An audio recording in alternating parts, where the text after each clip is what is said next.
We're on? You're on. All right. Good morning.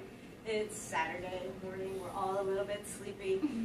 We have Katie here with us today. She's a little bit nervous since it's her first time in a lobby lesson.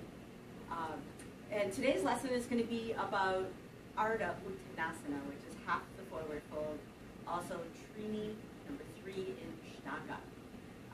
The cool part about Ardha Uttanasana is it prepares the hips so you can fold all the way in, and it prepares you to step back for chaturanga properly. So getting that one right, spot on. But we miss it because often we kind of are lifeless in that one. We blow by it as a pass-through posture, and we don't engage the body properly. So we're going to focus on that a little bit today. And then at the end of our lesson, we're going to introduce our challenge posture. And our challenge posture will run for the week long, and we're going to encourage people to do it in local lobbies of businesses in the area so we can build some community awareness of local businesses. So let's get started. Who wants to go first?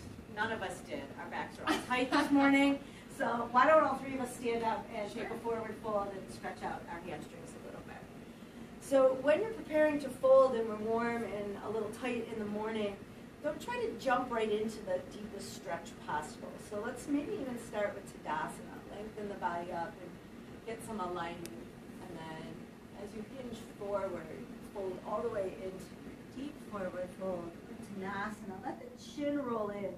Now Iyengar says you're supposed to plant your hands next to your feet and then walk the palms back. Well, most of us can't do that. And then it also says to keep the knees tight. And again, most of us can't do that. So soften the knees so your belly and your chest can come to your thighs, and allow your hands to either create some tension on the floor or your ankles or your shins, or sometimes when you're really tight in the morning or you're still working on stretching, blocks can be a fabulous assist. And then for the half a forward fold, you lift your chin, you pull your shoulders back, and you lift your sit bones and pull your belly in. There's this concave in the low back we're really working on getting in so that we can massage or manipulate and stimulate the liver and the spleen. So a lot of times we just kind of hang there limp and loose and we don't really engage anything. You really want to pull the shoulders back, lift the chin, you get a nice stretch in the neck, but don't let that belly get lazy. Julie or Katie, do you guys have anything you'd like to add to that so far? You go first. Okay. Like as you can see right now, usually during class after I'm warm I can have my hands on the ground, but that's creating a lot of tension in my mid and upper back right now. So when my hamstrings are still tight, I need to lift my hands onto my shins. That way I can lift my chest forward, relax through my back a little bit. It's still engaged, but it's not tense. So don't be afraid, I guess, to lift your hands off of the floor. This is still half a forward fold. And you'll see that she's still fully engaged throughout the entire posture instead of just kind of like dropping. So from there. So instead of like this, which right now I'm really tense. And then you see that here's that concave we're looking for right there. So yeah, don't just be a lazy left like that.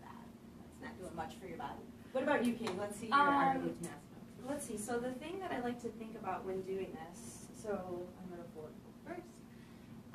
From my forward fold, the first thing I want to think about is pulling all my insides in and up towards my rib cage. So instead of having like a loose stomach, which we often do when we're hanging out, pulling in and up, moving all the organs out of the way, so when we look forward, this is pulling in and up and not just hanging out, if that makes sense. So none of this pulling in and up as we look out. So that's what I think about. I have to think about moving my organs out of the way. That's fabulous. Because it creates more space for that length and So I know the 3 of us are pretty open in the hamstring, so we're going to ask Brad, the cameraman, who is usually right by the microphone. So he has sometimes a hard time talking because he'll be really loud. But Brad, because you're tighter in the hamstrings and low back, what kind of suggestions do you have for Ardha Uttanasana? And in jeans. And in jeans. and in jeans. I think you guys covered it. Let me feel it and see how it goes here.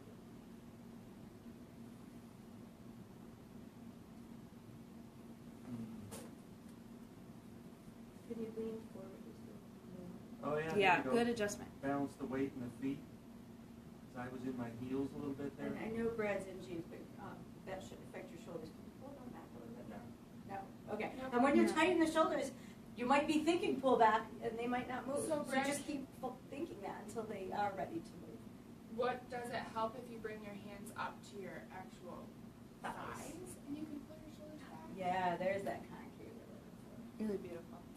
I feel like they need to be right about in the wrong spot. You know, Right. Like on your Right. yeah. As long as you don't pop the kneecaps back, awareness matters most in almost every yoga pose. Oh, regarding, you were talking about, being back into my heels a little bit. I tend to push backwards with the hips a little bit here and kind of lift just the tiniest bit in the tail. Mhm. Which again, the concave you talked about, the little arch in the spine. Yep. That's, Back here. that's where some of that comes from. There. And then reach the chin forward. And then it makes it so much easier to fold in. Yeah, afterwards. In jeans. And then your hands get closer to the ground so they can step or flow back to your push-up without Ooh. injuring the low back. So Very that's true. really important. Do you want to show that, Donna? How you can jump back after? Oh, fun. I haven't warmed up at all yet today. That's so okay. Let's see what happens. So we'll take the inhale to go up, and then the exhale to fold all the way in. And then as you look forward, you are already, so technically the hands aren't supposed to move. So then you just plant the hands. Most of us need to bend the knees a little bit here. And then you can take the feet back. And it's important when you do that not to jump back to high plank, but to come down to a bent elbow variation. Otherwise, you're going to jar the low back. So that would be Yay. my suggestion. Amazing. Would love to see your versions of that. So if Yeah. you want to video yourself and post them to the timeline, that would be fantastic. In the comments. I mean, the comment section. And then our posture of the month next month is going to be heron pose. And let's make that the challenge pose for this week. So you can start practicing. There's lots of variations to get into it. Yeah, So, let's show some. let's start by seated. And most of us, and I'm going to show my right leg because it's easier for me. You take the leg back, and a lot of times we cue the knees together on this one. But if you start listing over to the side because your knees are too close together, you need to widen the legs. It's okay to have a gap here until the body is ready to respond. So you want to stay grounded and seated. And then once you're here, if it's available, I bend my knee because I can't lift it, my leg straight up. And then you can either reach around the bottom of your foot or around your ankle. And if you can, yep, Katie and Julie can cross.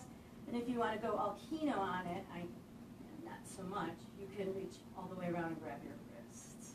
The idea isn't about what your hands are doing, it's so much as what this leg is experiencing. So don't try so hard to pull your leg up that you start falling back. You want to stay on your sit bones. And if the leg doesn't lift, it doesn't lift. This is a great variation to start this posture. So if you're willing, we would love to see it. You can post it on Instagram at GKY Heartland.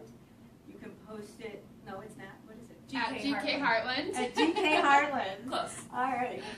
Brad's the Instagram person. And then, or on the comment section in the Facebook. And at the end of a 4-week period, we'll have a random winner, and you could win a baseball tee or a tank top with the Big Karma logo.